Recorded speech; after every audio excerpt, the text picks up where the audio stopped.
हाँ जी, hello students. Specially 10th class के लिए मुझे जो टॉपिक लिखते हैं कि कल जो है आपके एग्ज़ाम में जो आपको टॉपिक में कन्फ्यूजन है और जो मैं कराऊंगी वो आपकी कन्फ्यूजन को सॉल्व करेंगे, वो टॉपिक मैं चुनकर आपको करवा रही हूँ। तो पहला जो टॉपिक था मैंने कार्बोनेटेड कंपाउंड्स की नेमिंग से शुरू करा था, और क्योंकि मेरे को लगता है मेरे पास 20 साल का एक्सपीरियंस है। मेरा 20 साल का एक्सपीरियंस कहता है कि बच्चों को ये टॉपिक में प्रॉब्लम आती है, बेशक वो जितनी बार मर्जी रिवाइज़ कर ले, पर जो लास्ट मिनट की रिवीजन होती है वो बच्चों के लिए बहुत हेल्पफुल होती है, और मैंने ये करवाई भी है। इसलिए मैं अब वीडियोस के ज़रिए सब लोगों तक, सब बच्चों तक पहुंचाना चाहती हूँ। तो कार्बोनेटेड कंपाउंड की नोमेनक्लेचर मैंने सारी करवा दी आपको, कैसे कैसे आपने नेमिंग करनी है, फंक्शन के ऊपर अटैच करके नेमिंग को कैसे आपने चेंज करना है, और फार्मूलाज अप्लाई करके उनकी नेमिंग में कैसे करनी है। उसके बाद मैंने आपको फिज़िक्स का जो एक ही आपका चैप्टर इस बार आना था न्यूमेरिकल से रिलेटेड, वो इलेक्ट्रिसिटी था। उसके साथ जो रिलेटेड टॉपिक्स थे न्यूमेरिकल्स में, कौन कौन सी फिजिकल क्वांटिटीज़ के अकॉर्डिंग कौन से फार्मूलाज लगाने हैं, वो मैंने आपको करा दिए थे 20 मिनट की वीडियो में। अब मेरे को जो लग रहा है, ये मेरी जो होगी आपके लिए लास्ट मिनट टिप होगी, वो है ट्रेंड्स। देखो, लेसन है आपका पीरियोडिक क्लासिफिकेशन ऑफ एलिमेंट्स, ठीक है। तो ये जो लेसन है पीरियोडिक क्लासिफिकेशन ऑफ एलिमेंट्स, जितना देखने में आपको इजी लगता है भी इजी, ठीक है, मैं इसको डिफ़िकल्ट नहीं कहूँगी, ठीक है भी इजी। बट बच्चे सारे वो जो हैं लॉ वगैरह जो हैं, लाइक डॉब्रेनर ट्रायड्स हैं, फर्स्ट में न्यूलैंड लॉ ऑफ ऑक्टेव है, मेंडलीव का लॉ है ना, मॉडर्न पीरियोडिक टेबल है, ये सब याद तो कर रहे हैं, रट्टा मार लेते हैं, ठीक है, ओके, रट्टा ही मारना होता है, ठीक है, कुछ समझना होता है। और इसकी जो मेरिट, सी मेरिट हैं या फिर ड्रॉबैक्स हैं जिसके कारण वो सक्सेसफुल नहीं हो, वो आप कर लेते हो, याद कर लेते हो। बट फंसते कहाँ है जाके बच्चे? ट्रेंड्स में। कहाँ जाके बच्चों को थोड़ी दिक्कत आती है? ट्रेंड्स में। इस चैप्टर के एंड में है ट्रेंड्स। ट्रेंड्स क्या होते हैं?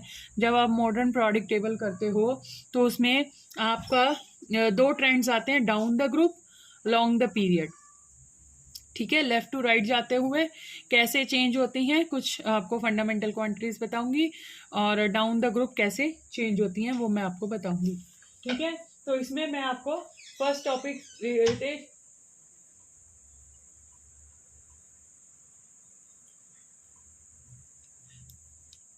हाँ बेटा, जो ट्रेंड्स हैं, जो आपने कैसे इनको बताना है कि कैसे कैसे जो प्रॉपर्टीज़ हैं एलिमेंट्स की कैसे कैसे वेरी करती हैं along the period, down the group, तो ऐसे आपको बतानी है। कैसे करोगे आप?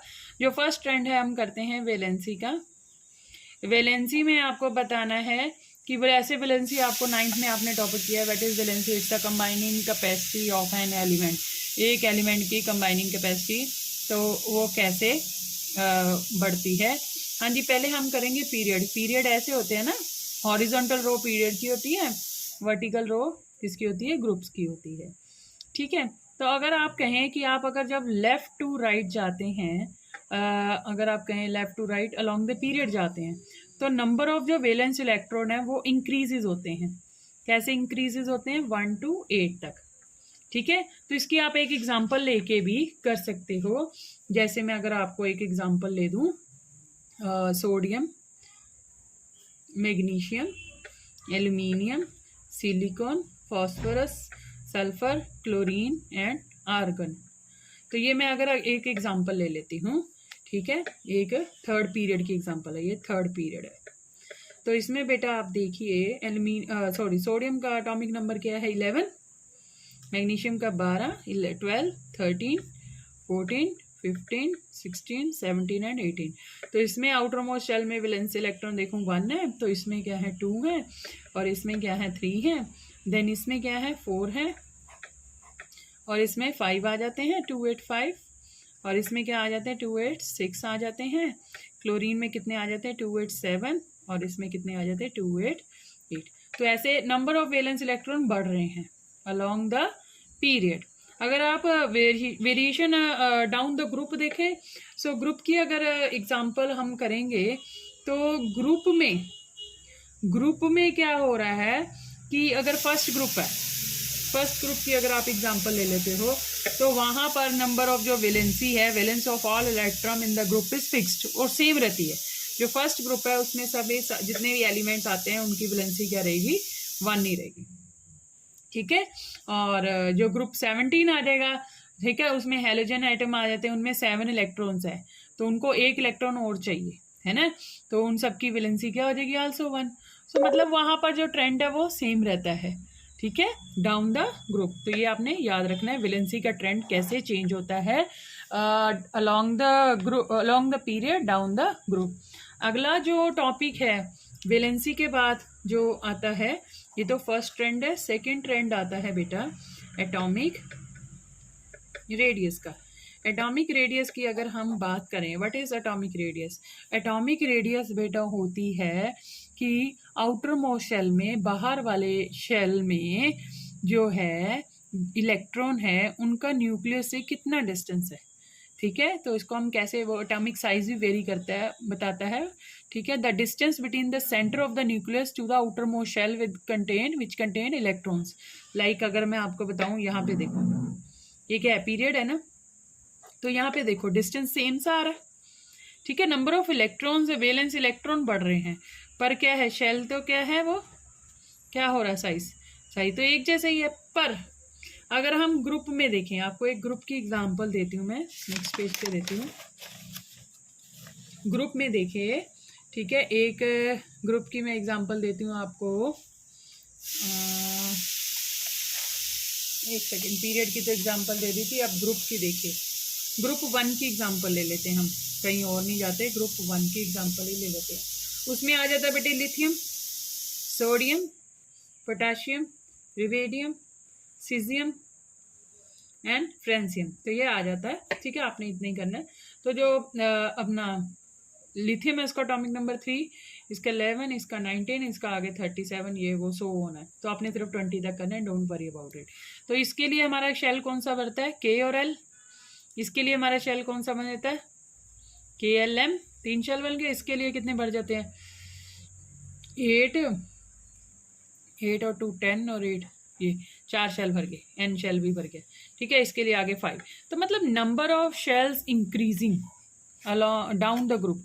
डाउन द ग्रुप हम जाते हैं, शेल्स के इंक्रीज हो जाएंगे। शेल का आपने स्ट्रक्चर 9th में करा था, ये होता है न्यूक्लियस, बोहर की जो एटॉमिक थ्योरी थी। तो ये न्यूक्लियस है, ये उसके बाहर शेल्स हैं जिनमें इलेक्ट्रॉन्स है। तो ये नंबर ऑफ शेल्स अगर बढ़ रहे हैं तो जो distance between the nucleus to the outermost shell है वो बढ़ रहा है। सो इट मीन्स क्या मीन्स है इसका, कि down the group atomic size क्या हो रहा है, इंक्रीजेस, बढ़ेगा ना, डिस्टेंस बढ़ेगा। सो डाउन द ग्रुप क्या हो रहा है, एटॉमिक साइज या रेडियस कह लो, साइज से रेडियस, एटॉमिक साइज इंक्रीजेस। और ऑन द अदर हैंड अगर अलोंग द पीरियड देखें आप, अलोंग द पीरियड क्या हो रहा है, पीरियड में नंबर ऑफ वैलेंस इलेक्ट्रॉन बढ़ रहे हैं। जितने नंबर ऑफ वैलेंस इलेक्ट्रॉन बढ़ते हैं ना बेटा बाहर से, तो उतना ही जो साइज है ना वो छोटा होता जाता है। छोटा क्यों होता जाता है, साइज क्यों डिक्रीज होता है, क्योंकि जितने ही बाहर इलेक्ट्रॉन होंगे, ठीक है, बाहर इलेक्ट्रॉन होंगे तो वो क्या करेंगे, उनको अपने पुल करेंगे अपनी तरफ। ठीक है, न्यूक्लियस उनको क्या करेगा, अपनी तरफ खींचेगा। ठीक है, इलेक्ट्रॉन एक्टिविटी क्यों बढ़ रही है, जिससे क्या होगा, साइज क्या होता जाएगा, छोटा होता जाएगा। किसका साइज, एटम्स का। ठीक है, न्यूक्लियर चार्ज बढ़ रहा है, इसको आप कैसे एक्सप्लेन करोगे, due to increase in nuclear charge the electrons are attracted closer to the nuclear and hence the atomic size decreases. आप इसको लिख भी सकते हो, एटॉमिक साइज डिक्रीज होता है along the period and down the group क्या हो रहा है, it increases. Very very important. तो एटॉमिक साइज का आपको along the period it decreases, क्योंकि न्यूक्लियस अपनी तरफ खींचने लग जाता है due to increase in the nuclear charge, और down the group atomic size increases. अगला जो है इसमें ट्रेंड है, जो हमने पीरियोडिक क्लासिफिकेशन में आपने ट्रेंड फॉलो करना है, वो है आपका metallic and non metallic character. Metallic and non metallic character. Metallic and non metallic character जो हैं वो आपको पता है मेटल्स कैसे बनती हैं। मेटल्स आर फॉर्म्ड, क्या होती है मेटल के वो फिजिकल प्रॉपर्टी तो आपको पता है, सोनोरस हैं, ये हैं शाइनिंग है, ये वो, मतलब जो छोटी क्लासेस में कराते हैं, तो ऐसे होती है मेटल्स। बट अगर आप देखें तो मेटल्स क्या होती हैं, मेटल्स फॉर्म आयंस। सो कौन से आयंस बनाती हैं ये? Positive ion. So metals are electropositive in nature. Electropositive का मतलब क्या है? They lose electron, lose electron. ठीक है, अब ये हमारा ये तो होगी डेफिनेशन की बारी, डेफिनेशन के बारे में। ठीक है, हमारा जो मतलब होता है इस चैप्टर में ट्रेंड कि along the period metallic character क्या है, अलोंग द पीरियड, और डाउन द ग्रुप क्या है। Along the period metallic character हम देखें तो मैंने आपको एक यही एग्जांपल लेके चलूंगी। अलोंग द पीरियड ये सोडियम है, मैग्नीशियम है, एल्यूमिनियम है, सिलिकॉन है, फॉस्फोरस है, सल्फर है, क्लोरीन है। तो हम पीरियड में कैसे देखेंगे? On moving from right to sorry not left to right in a period metallic character कम होता जा रहा है। क्यों? क्योंकि ये जो आगे आ रही है क्लोरीन है ना, ये जो है सल्फर, ये क्या है? ये मेटल्स तो नहीं है, ये नॉन मेटल्स है ना। तो मतलब क्या होगा? मतलब ये आगे गेन करने इलेक्ट्रॉन शुरू कर देती है बेटा। तो जो गेन करती है वो इलेक्ट्रोनेगेटिव होती हैं, और जो लूज करती हैं वो इलेक्ट्रोपॉजिटिव होती हैं, वो मेटल्स होती हैं। तो इसको हम क्या कहेंगे? Along the period metallic character, metallic character क्या हो रहा है? कम हो रहा है। नॉन मेटेलिक कैरेक्टर इंक्रीज हो रहा है। ऑपोजिट भी तो करेंगे ना। नॉन मेटेलिक कैरेक्टर क्या है? नॉन मेटेलिक, नॉन मेटल्स जो होती है ना, वो गेन ऑफ इलेक्ट्रॉन करती हैं, इलेक्ट्रॉन्स गेन करके आयंस बनाती हैं। ठीक है, इलेक्ट्रोनेगेटिव इन नेचर होती है। नॉन मेटल्स क्या होती हैं? इलेक्ट्रोनेगेटिव। तो इसमें आपको मैं एग्जांपल देती हूँ, ये जो एंड में रह गए थे ना अलोंग द पीरियड, जैसे ये अपना फॉस्फोरस, सल्फर, क्लोरीन। फॉस्फोरस का एटॉमिक नंबर 15 है ना, 15 है फॉस्फोरस का। तो इसकी मैं इलेक्ट्रॉनिक कन्फिगरेशन लिखूँ 285। अब ये 5 लूज करने के बजाय अपना ऑक्टेट कंप्लीट करने के लिए 3 गेन करता है। तो 3 गेन करता है, तो 3 is the valency of phosphorus, same as in the case of sulphur. Sulphur का एटॉमिक नंबर 16 है ना, तो 286। अब ये 6 लूज करने की बजाय 2 गेन करेगा, दैट इज ईजी। ठीक है, to complete its octet and complete its electronic configuration. तो जो गेन करता है वो कैसे आयन बनाता है? वो बनाता है इनको कौन से? Electronegative ion. ठीक है, तो ये जो नॉन मेटल्स होती हैं वो इलेक्ट्रोनेगेटिव इन नेचर होती हैं, एनाइंस बनाती हैं। ठीक है, तो हम देखते हैं पीरियड के अलोंग क्या हो रहा है? नॉन मेटेलिक कैरेक्टर बढ़ रहा है, मेटेलिक कैरेक्टर क्या हो रहा है? कम हो रहा है। अब डाउन द ग्रुप, तो दोनों ट्रेंड करने होते हैं हमने। डाउन द ग्रुप क्या हो रहा है? ऊपर से नीचे की तरफ जाते हुए, इसकी भी मैंने एक एग्जांपल यहाँ पे लिखी थी, ये देखिए।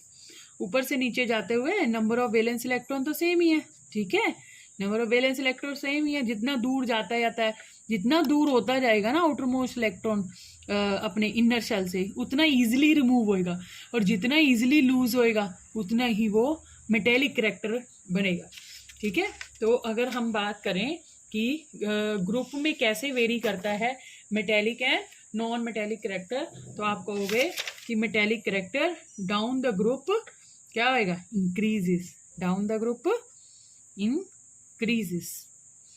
और नॉन मेटेलिक का ऑपोजिट हो जाएगा, क्या हो जाएगा? Non metallic decreases. अगर वो बढ़ रहा है, मेटेलिक बढ़ रहा है, metallic character increases, non metallic character decreases. अब क्यों? क्योंकि वही एक इलेक्ट्रॉन है, एक इलेक्ट्रॉन तो वो लूज करेगा, दूर जाता जा रहा है, अपने न्यूक्लियस से दूर जाता रह रहा है। जितनी दूर जाता जा रहा है वो उसको लूज करना वेरी इजी हो जाएगा। समझ गए? So metals and non metals के साथ जो है ये इलेक्ट्रोनेगेटिविटी, इलेक्ट्रोपॉजिटिविटी वो भी रिलेटेड है।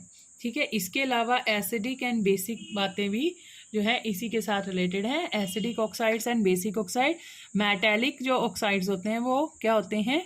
क्या होते हैं? Metallic oxides are basic in nature, और on the other hand non metallic oxides जो हैं वो क्या होते हैं? Acidic in nature. तो ये आपने एसिड बेसिस चैप्टर में करा था।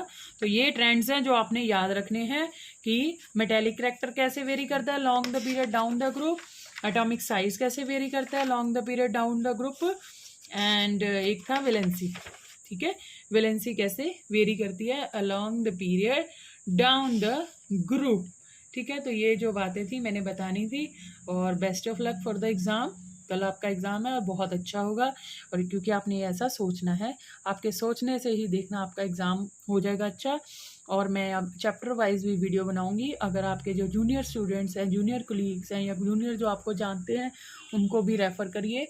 और अगर मेरी सारी वीडियोज़ देखनी है तो सब्सक्राइब कराइए ये चैनल को। चैनल सब्सक्राइब करेंगे तो जितनी भी लेटेस्ट वीडियो मैं अपडेट करूँगी, मैं बार-बार सेंड नहीं कर पाऊँगी, वो अपने आप आपको उसकी नोटिफिकेशन आ जाएगी। ठीक है बेटा, ओके।